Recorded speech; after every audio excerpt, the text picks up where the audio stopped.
नमस्कार, सपनों के शहर मुंबई से मैं ये खास पेशकश लेकर हाजिर हूँ। कोरोना के कहर ने सबसे ज्यादा इसी नगरी को यानी कि मुंबई को संक्रमित किया है और मुंबई को समझने और जानने का सपना अगर कोई रखता है तो यहाँ की धड़कन यानी कि धारावी को जानना और पहचानना होगा। आखिर धारावी में क्या चल रहा है? मीडिया के कैमरों पर कोरोना ने मास्क लगा दिया है और शायद इसी वजह से यहाँ की सही तस्वीर आप तक नहीं पहुंच पा रही है, लेकिन अगले आधे घंटे तक हम आपको दिखाएंगे कि धारावी में कोरोना का कहर कितना और कहां पसरा है।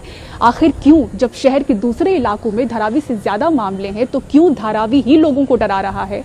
तफसील से हम आपको दिखाएंगे आधे घंटे के इस रिपोर्ट में।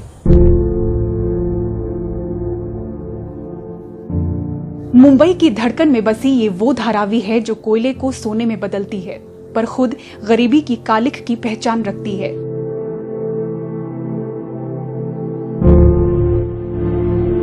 आज जब कोरोना का कहर सबसे ज्यादा मुंबई शहर पर बरपा है, तब सबकी निगाहें इसी धारावी पर अटकी हैं।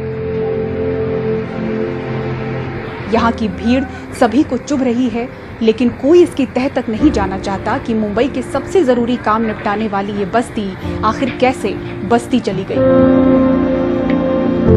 धारावी को लेकर एक मोटा अनुमान ये है कि यहाँ करीब 2 वर्ग किलोमीटर का दायरा 7.5 लाख लोगों का आशियाना है।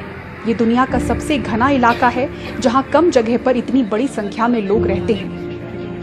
इसीलिए यहाँ कोरोना के फैलाव ने धारावी वासियों से लेकर पुलिस और स्वास्थ्य कर्मी सभी के होश उड़ा दिए हैं। ये धारावी का नक्शा है।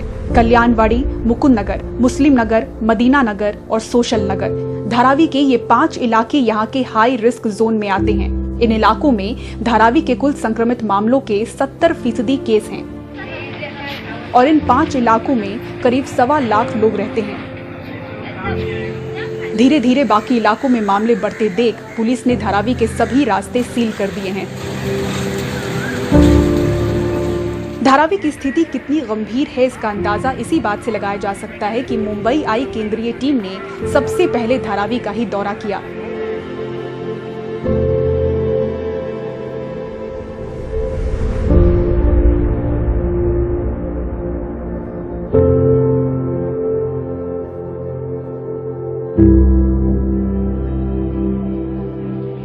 यहाँ हर दिन 25 से 30 मामले सामने आ रहे हैं और अब कुल मामले 200 के पार जा चुके हैं।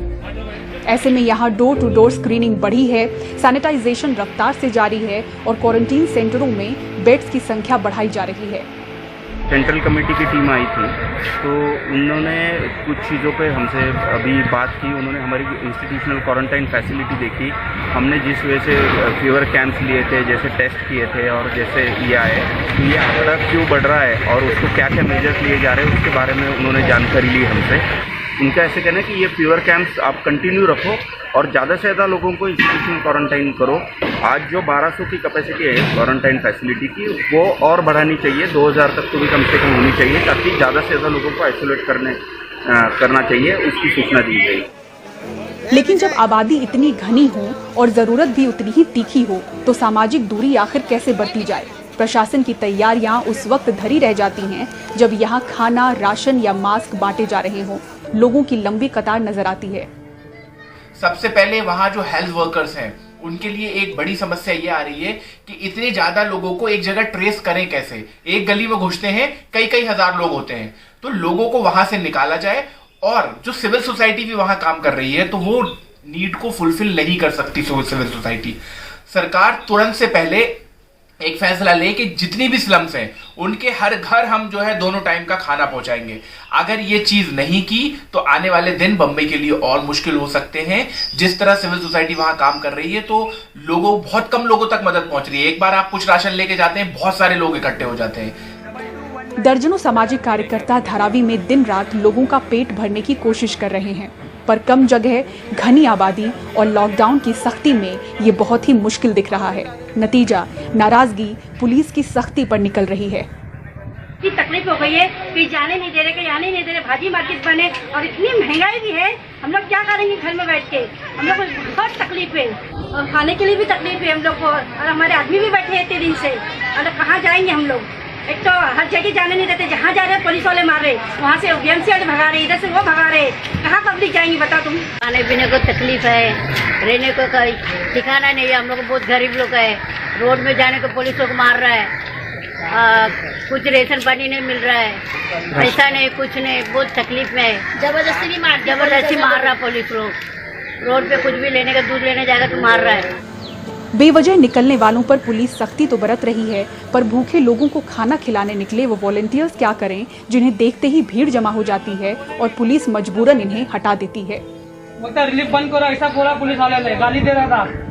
धारावी में 7.5 लाख लोगों में से एक बड़े हिस्से को राहत पहुंचाना फिलहाल बहुत बड़ी चुनौती है। हम लोग की उम्र है गाली सुनने की, और ये खाना बट रहा है, रोज 250 किलो खाना पक रहा है, चावल पक रहा है, गरीबों को दे रहे हैं। अगर ये नहीं देंगे तो लोग बैंड्रा जैसे रोड पे आ जाएंगे, लोग बंद हो जाएगा तो रोड पे आ जाएगी पब्लिक छीन के लेगी। यहाँ खाना बांट रहे तो ऐसा एक्शन लिया जा रहा है कि यहाँ पे खाना नहीं बांटने का, गर्दी नहीं करने का। तो अगर उनको खाना, गरीब लोगों को खाना नहीं जाएगा तो कहाँ से खाएंगे। और यहाँ पे मिलजुल के जो भी है आपस में मिलजुल के पैसा निकाल के जो हम लोग बांट रहे हैं। हम लोग करीब 400-500 लोगों का यहाँ पे खाना बांटते दोनों टाइम, और हम लोग सोशल डिस्टेंस के साथ लाइन लगवाते हैं। तो कल एक हवलदार जो अंदर रहता है, हमारे बगीचे एरिया में रहता है, वो आके बूम करने लगा, झगड़ा करने लगा, बोला यहाँ खाना नहीं बांटने का, बोला बीएमसी खाना देती है वहाँ चौकी जाने का। अब इतना लोग यहाँ से आता है, 400-500 लोग, चौकी में जाके नहीं लगाएगा। कुछ पता नहीं। आप बताओ, अगर चौकी में लगाना हम सब लोग को चौकी भेज देते। हम लोग तो एक सोशल वर्कर कर रहे हैं, हम अपने लिए खाना नहीं खा रहे, हम मजदूरों के लिए कर रहे हैं। अभी बांद्रा में उस दिन हुआ, इतने लोग पब्लिक आ गए, क्या चाहते हैं, अगर हम लोग इसको खाना नहीं देंगे तो ये लोग भी जाएगा। मेहरबानी करके आपके घर से किसी को बाहर निकलने मत दो। आपका बेटा रहेगा, आपका कोई बड़ा रहेगा, कोई किसको भी बाहर मत निकलने दो। कल कोई मरने वाला है, मर गया तो घर वाले भी उसको उठाने के लिए नहीं आने वाले हैं। लगभग हर रोज धारावी के सीनियर पुलिस इंस्पेक्टर यू माइक लेकर फैलती महामारी की गंभीरता लोगों तक पहुंचाते हैं। बाहर मत निकलो, बेटा भी देखने को नहीं आएगा, माँ भी देखने को नहीं आएगी और बाप भी देखने को नहीं आने वाला है। सगे संबंधी के तो बहुत दूर रहेंगे। धारावी की 2 से 2.5 वर्ग किलोमीटर की जमीन पर 7.5 लाख लोग रहते हैं और इनमें से जो बड़ा वर्ग है वो 10 बाय 10 के कमरों में जिंदगी गुजारता है। माचिस के डिब्बे जैसे दिखने वाले इन कमरों में 8 से 10 लोग रहते हैं। लेकिन बड़ी तकलीफ की बात ये नहीं है, सबसे बड़ा संकट ये है कि यहाँ की 80 से 85% आबादी पब्लिक टॉयलेट का इस्तेमाल करती है, हर रोज दिन में कई बार। लोगों की तमाम नाराजगी झेलते हुए धारावी पुलिस अपनी ड्यूटी निभा रही है, लेकिन इनके सामने सबसे बड़ी चुनौती है लोगों को घरों में कैद कर पाना। ये मुमकिन भी नहीं, क्योंकि यहाँ 85% घरों के लोग पब्लिक टॉयलेट का इस्तेमाल करते हैं। ये यहाँ का फिलहाल सबसे बड़ा संकट है। धारावी में बहुत सारे ऐसे घर है, तकरीबन 85% ऐसे घर है जिसमें टॉयलेट नहीं है। लोगों को टॉयलेट के लिए कॉमन टॉयलेट में जाना पड़ रहा है। तो तकरीबन 6 लाख से ज़्यादा लोग टॉयलेट के लिए बाहर आ रहे हैं। तो अभी वो तो अत्यावश्यक है। तो ये टॉयलेट का सैनिटाइजेशन करने के लिए बीएमसी अभी चालू किया है। दिन में 2 बार 3 बार सैनिटाइजेशन हो रहा है। मैं खुद ये सब जो टॉयलेट्स है कॉमन टॉयलेट, उसमें सैनिटाइज़र रखने के लिए लिया हूँ। उसके अलावा तकरीबन 1 लाख सैनिटाइज़र मैंने लाया है। तो हम लोगों को सैनिटाइज़र बांट रहे हैं और उसका कैसा इस्तेमाल कर रहा है वो हम लोग को समझा रहे हैं कि लोगों को सवेरे क्यू में, लाइन में खड़े रहकर टॉयलेट में जाना पड़ता है। हर आदमी को टॉयलेट का दरवाजा खोलना पड़ता है और अंदर से उसको बंद करना पड़ता है, फिर अंदर से उसको खोल के बाहर आना पड़ता है। तो अगर उसमें कोई भी कोविड का विक्टिम हो, उनका भी हाथ लगता है और उससे ट्रांसमिशन हो सकता है। हालांकि एक चीज अच्छी है, इंडियन टॉयलेट होने की वजह से इन टॉयलेट्स पे किसी भी व्यक्ति का टच नहीं होता। अगर वेस्टर्न टॉयलेट होते उस पे बैठते तो जिस कमोड पे आदमी बैठता है उस कमोड पे दूसरा आदमी बैठता है तो 100% उसका कनेक्शन होता है। अब ये फिजिकल डिस्टेंसिंग जैसा जो प्रोसेस है वो वहां नामुमकिन है। एक 10 बाई 10 के कमरे में 10 लोग रहते हैं। एक टॉयलेट को कम से कम 100 लोग से ज्यादा इस्तेमाल करते हैं, और जो 12-14 टॉयलेट्स का एक प्रीमिसेस होता है उसे 1000 से ज्यादा लोग इस्तेमाल करते हैं। अब आप सोचिए कि 10 बाई 10 के कमरे में पहले क्या हुआ करता था, ये माइग्रेंट लेबर्स है ज्यादातर, जो दिन भर काम किया करती थी, रात को अगर पैर पसारने की भी जगह मिलती थी तो आके सो जाते थे। लेकिन अब 24 घंटे वहां रहना है। एक तो पैसे नहीं है खाने के लिए, घर में राशन नहीं है, दूसरा बहुत मेंटल इश्यूज हो रहे हैं उस छोटे से कमरे में रहने के कारण। मुंबई के धारावी को अलग अलग राज्यों से आए जिन प्रवासी मजदूरों ने ग्रामीण भारत से ज्यादा समृद्ध बनाया, आखिर किस तरह से वो 2 वक्त के खाने के लिए तरस रहे हैं और गांव जाने के लिए बेताब हैं, उनका हाल देखे बिना मत जाइएगा। जल्द लौटते हैं एक ब्रेक के बाद, बने रहिए हमारे साथ।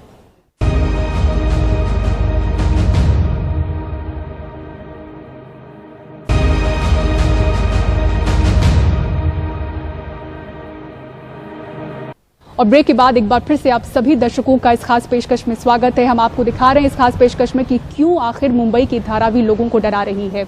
देश की अर्थव्यवस्था में धारावी का अहम स्थान है। सबसे घनी जनसंख्या वाली धारावी में देश के अधिकतर हिस्सों के मुकाबले ज्यादा व्यापार होता है। यहाँ कई कद्दावर एम्प्लॉयर्स हैं, लेकिन कोरोना वायरस की वजह से सब चौपट हो चुका है, सारे धंधे बंद हैं और आलम यह है कि यहाँ के हजारों मजदूर अपने गांव जाने के लिए बेचैन हो रहे हैं, सब कुछ छोड़कर।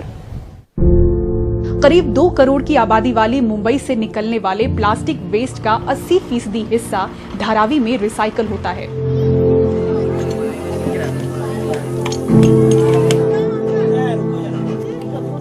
न सिर्फ प्लास्टिक बल्कि ग्लास और मेटल भी यहाँ रिसाइकल होता है। यहाँ कई प्रकार के छोटे बड़े बिजनेस हैं जिनमें कपड़ा, लेदर, पॉटरी और प्लास्टिक का सामान बनता है। अनुमान के अनुसार धारावी में हर साल 5000 करोड़ रुपए से भी अधिक का कारोबार होता है। हालांकि यहाँ के ज्यादातर उद्योग धंधे आधिकारिक रूप से पंजीकृत नहीं हैं, इसलिए आंकड़े बदलते रहते हैं। आर्थिक राजधानी की एक घनी बस्ती देश के आर्थिक केंद्रों में से एक है, लेकिन लॉकडाउन की सख्ती में ये मशीनें, कारखाने, भट्टियां सब बंद हैं और यूपी, बिहार, गुजरात, राजस्थान जैसे राज्यों से आए मजदूर अब घर लौटने के लिए बेताब हैं। जब से लॉकडाउन चालू हुआ है, जब से चालू हुआ हम लोग परेशान है, न काम है न पैसा हम लोग के पास।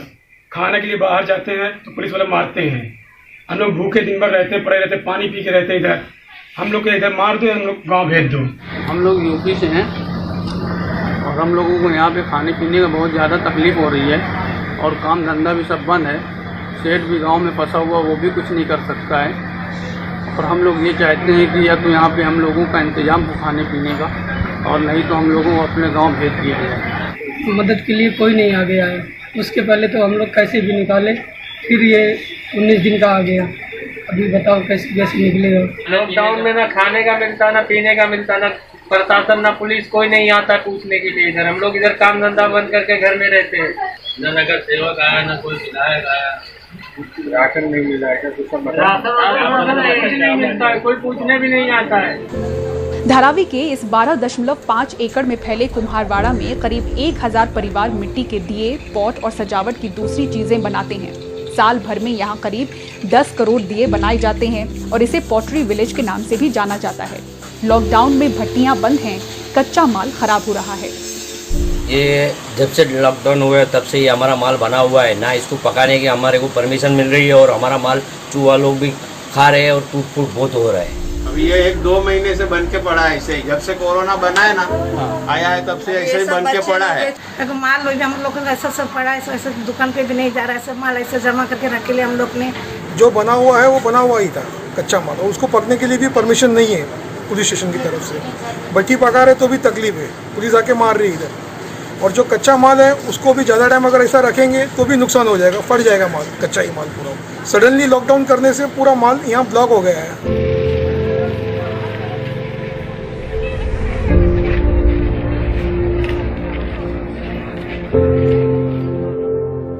धारावी में सबसे ज्यादा मामले नहीं है, लेकिन यहाँ का ढांचा जैसा है उसकी वजह से इसे मुंबई का सबसे खतरनाक हॉटस्पॉट माना जा रहा है और इसी वजह से यहाँ के कई इलाके कंटेनमेंट एरिया और बफर जोन में बांट दिए गए हैं। 150 से ज्यादा डॉक्टरों और नर्सों की टीम यहाँ पर डोर टू डोर लोगों की स्क्रीनिंग कर रही है। लॉकडाउन की सख्ती है, सैनिटाइजेशन ड्राइव चलाया जा रहा है, ड्रोन से निगरानी रखी जा रही है। देखने और सुनने में ये जो एक्शन प्लान है वो बेहद असरदार लगता है, लेकिन जब तंग गलियों में आप जाएंगे, बंद, बेसब्र और बेचैन लोगों की कहानी सुनेंगे तो ये वाकई डरावनी लगती है। क्या ये तंग गलियां पहले की तरह गुलजार हो पाएंगी? फिलहाल ये सपने जैसा लगता है।